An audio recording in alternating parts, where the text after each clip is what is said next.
Supreme Court is considering a case. Where's this out of? Is this in Mississippi? Yes. Mississippi. They are challenging in the Supreme Court right now when votes can be accepted and how long. So in Mississippi, for instance, they can accept votes up to 5 days after Election Day for mail-in ballots. If they're postmarked by Election Day, they can accept them 5 days past Election Day. Accept them 5 days. Yeah. So let's say you put it in a mailbox for whatever reason or to a mail carrier. As long as it's postmarked on the day, you got 5 days to get it in. Why wouldn't they stretch that to 6? What stops 5? I guess they have to pick a number somewhere. Pick a number, but the people challenging this want all votes to be in by Election Day. The argument is that Election Day is Election Day. Yeah. One day only. Yeah. And that's the argument to eliminate this particular allowance for postmarked ballots to be counted. Yes. Okay. So you could still have mail-in balloting. It just has to be up until Election Day. It has to be in possession of the Elections Bureau in Mississippi by Election Day. That doesn't seem so crazy to me.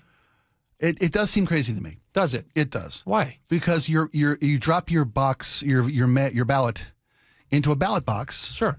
Or a mailbox by Election Day, because it's been mail-in voting allows us to mail in a ballot box, and in a mailbox, I should say. Yeah.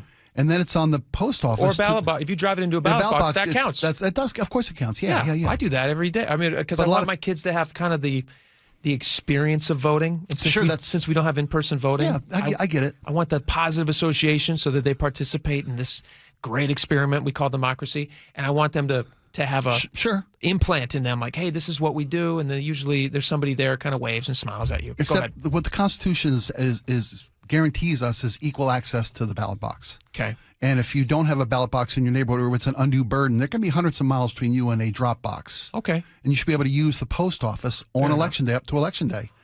And the argument is if the post office is a federal agency is in receipt of your ballot and postmarks it by Election Day, then a fair window for the post office to then deliver that to the election bureaus seems fair and seems the law. Let me ask you this question, though. If you know that you're not going to be able to get there by Election Day, why not just do it earlier? Because there's no stop to early voting. Early voting is a huge thing. That's a fair question, but should people? So why not just do that? You're talking about people who want to be late all the time. Or people who have a license. Well, that's nothing. No law against procrastination. The law just says Election Day you should be able to vote before and up to. So people who people who want to mail in their ballot have 5 days less to make the decision. That doesn't seem fair. The law. Yeah, they'd have to mail it a week ahead of time, 5 days ahead of time, so that it's received by Election Day. It's not the law. Well, but if you know it's the law, then you have to get it in by the Election Day. So now you know. That puts an undue burden on those mailing ballots opposed. Because people who decide to drop their thing off have until Election Day to decide. Well, I understand that, but it's about equal opportunity. No, everybody has the equal opportunity to get it in on time. If you know that you like for instance, unless you want to mail it, then you got to go in a week early. We start our day. Okay, what's that? Is that an undue? I don't understand. Sure, it is. Why? If everybody in America has the same amount of time to pick a candidate, but if you want to mail it in, you have 5 days less to pick your candidate. You don't have 5 days less. You could start 5 days earlier, and now you've got the same amount of time. Just don't procrastinate. It's okay. It's one way to look at it. So the Supreme Court is basically saying, to call it Election Day, but then to further accept ballots way after Election Day. They're saying, the Supreme Court is saying right now, or at least indicating they're hearing the argument. They're hearing the argument, and they will render a decision. Is it in June? Is that right? They'll render a decision, they think, sometime in June? I think that's the window they've given, yeah. Okay. They're hearing oral arguments now. Do you think that they're likely to decide that Election Day is the day, or do you think that sounds like they'll stretch it out? What do you think? I think they'll allow it to be stretched out. I don't think it's constitutional to allow people or to require people to be a week ahead of time if they want to mail it. I think that's an unbalanced requirement on voting. Do you know in Washington State how long you have to mail? Because we don't have a requirement in Washington State, how long they kind of just can keep trickling in. Do you know how long, typically I don't. in Washington? How long is the window? It's almost 3 weeks. Does that seem kind of lengthy to you? That's since we want resolution, and that's part of this. It's part of the case. Part of the SAVE Act, and this case before the Supreme Court is they want resolution sooner. They're saying if you tell everybody, it's the thing that I heard about it this morning. One of the justices, I forget who it was, might have been Thomas. Somebody was saying, if you're calling it Election Day, and yet you're not going to let anybody know how the election results are until sometimes 3 weeks later, does that undermine the election process by kind of just letting people think like, hey, you know what? This just kind of stretches on forever, and then things are going to trickle in. That was Alito. That may have been Alito. Might have been Alito. We have we have Memorial Day. We have birthday. He brought up President's Day. Although in my family we have birthday weekend or birthday week if it's my wife. Using the syntax of the vernacular of Election Day to base your legal finding in the Supreme Court level of decision making seems a little ridiculous. Oh, I disagree. I mean, I don't think I get there's a deadline to vote, and that is Election Day. Yeah, you can vote early if you want to. Yeah, and as long as you get it in by Election Day. But wouldn't your argument be then that why even have a deadline? I mean, you have to have deadlines, right? You do. So isn't that unfair for some people? To have deadlines? Given your argument? No. That's a requirement to vote. Okay, well then now everybody knows the day. Everyone is subjected to it. We've all agreed that a deadline for the day to vote is an okay thing. Sure. But a deadline to get those votes in is not an okay thing. I don't understand that. Then everybody should have to vote by 5 days sooner. That's fine. Well, then you just change Election Day. We're having the same argument. No, votes have to be in by Election Day. They're counted on Election Day. Yes? Yeah. Okay. Well, they're received. That's the tricky thing. I know. That's what I'm saying. And that's the part where I feel like, well, that doesn't really make a ton of sense. I don't understand why that's an undue burden on people, but we're saying that the day they have to be in is this day, or they have to be mailed by this day. We all recognize that you can do it by that day. Well, but you say you've got a busy life and you want to read up on candidates, or you want to hear final arguments, you want to see the final pitches candidates make up until Election Day. To mail early. Sure. You're denying those voters that final window to make their decision. If we had a system like the UK, where they literally they will have an entire election at the drop of a hat. It's wild. Agreed. If they decide over there that they don't have faith in their government, they oust the government, and within 3 weeks they have a new government in there. I'm all for that. And so what I'm saying is we have the longest election cycle in the history of election cycles anywhere on the planet. Well, the way we elect people, election season starts the day after you're sworn into office. It starts. You campaign for 4 years. Exactly. That's horrible. Which seems ridiculous. It does. So why not, let's shorten that process. Why are we stretching it out? It feels a little bit, we have a different opinion on this. I don't have a problem with it. I understand that if I have to be somewhere at a certain time, I'm an adult, I can do it, so I do it. You're the same way. Yeah. We start our show every day at noon. If you were rolling in at 12:30 every day, or I was rolling at 12:30, we would have a problem with each other, and we'd say, hey, guess what? There's a requirement that our audience expects us to be here at this time, and we're making the choice to do that. Let's do that. Okay. So I don't have a problem with that. If that's what the Supreme Court decides, it makes sense to me. But I'm not a Supreme Court justice. I think if Election Day, if you've got the ability to drop your ballot in a mailbox or a ballot box, that ought to be the same deadline. Ballot box is great, but that ought to be the same deadline. Okay. Ballot box or election box, or mailbox should be the same date. Well, those are different entities, though, aren't they? No, you're a federal agency receiving a ballot. But one of them represents a federal official, which is the election board. The ballot box. The ballot box. So does the mailbox. It's a federal agency. I don't know if that's the same delineation, legally speaking. I don't think that's a federal election official. You have to have your ballot postmarked by Election Day. So as it stands right now, it is the same. They have the same authority. I guess that's what the Supreme Court's looking at. Well, they're looking at things received by the election agencies, bureaus, whatever you want to call them. Let me ask you this question. Yeah. If they decide, Supreme Court rules that it has to be in by Election Day, do you think that you could figure out how to comply with that?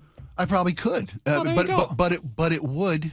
Is that an undue stress on you? Yes. It's not undue stress. It's not about undue stress. It's not about how difficult something is.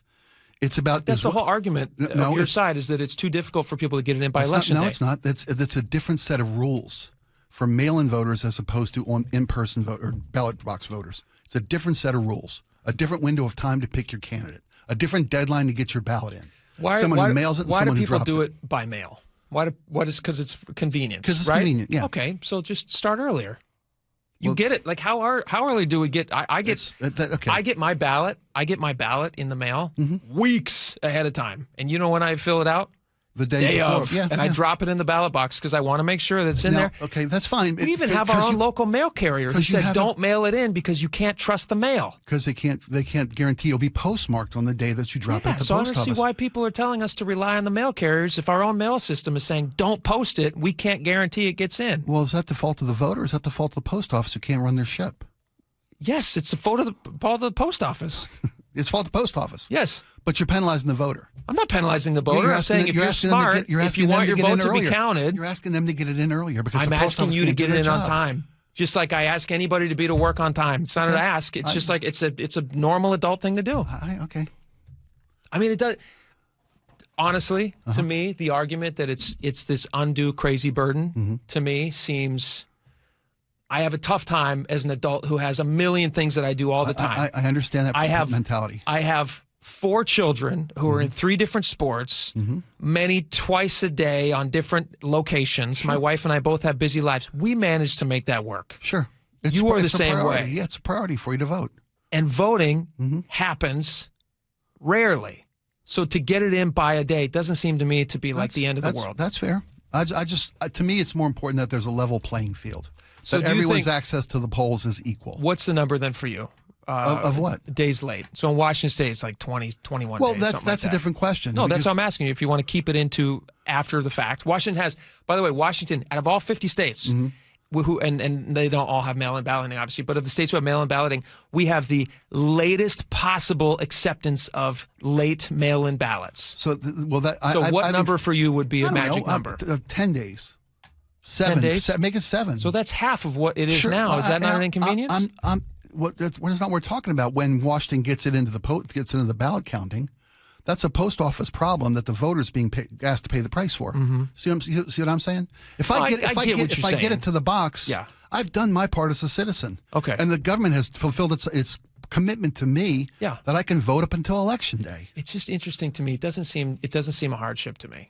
Like if they're telling you that it's gonna it's always the first Tuesday. It's always the first Tuesday after the first Monday. And whatever. Yeah. If you know that, and if they tell you it's got to be in by election day, you know what I also think would be nice? In-person voting.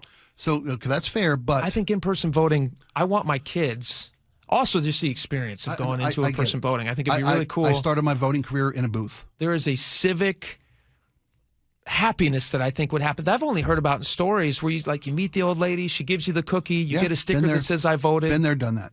Did you enjoy it? It's wonderful. It's not about the experience, it's about the access.